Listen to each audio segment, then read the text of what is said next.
Turis asal Spanyol bernama Alberto Tertoloro, 36 tahun tewas tenggelam saat berenang di pantai Nunggalan, Desa Pecatu, Kuta Selatan, Badung, Minggu 11 Juni sore.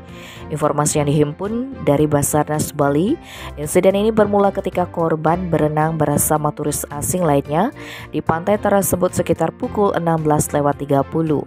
Mereka berenang agak ke tengah, setengah jam kemudian tiba-tiba pria yang tinggal di jembaran itu terseret arus bersama dua orang, yakni perempuan Spanyol berinisial FVL 32 tahun serta pria Jerman berinisial AAF 33 tahun. Wisatawan lainnya asal Rusia yang saat itu juga berenang berusaha menolong para korban. Kepala Seksi Operasi dan Siaga Basarnas Bali Iwayan Swene menerangkan FVL dan AAF berhasil diselamatkan dan dibawa ke tepi. Sementara Alberto masih di laut. Korban terlihat digulung ombak. Saat dicari ke tengah laut, korban ditemukan dalam keadaan lemas.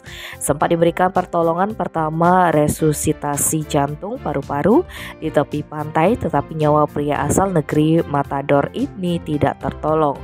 Tim SAR gabungan sempat mengalami kesulitan membawa jenazah korban lantaran tebing yang sangat curam.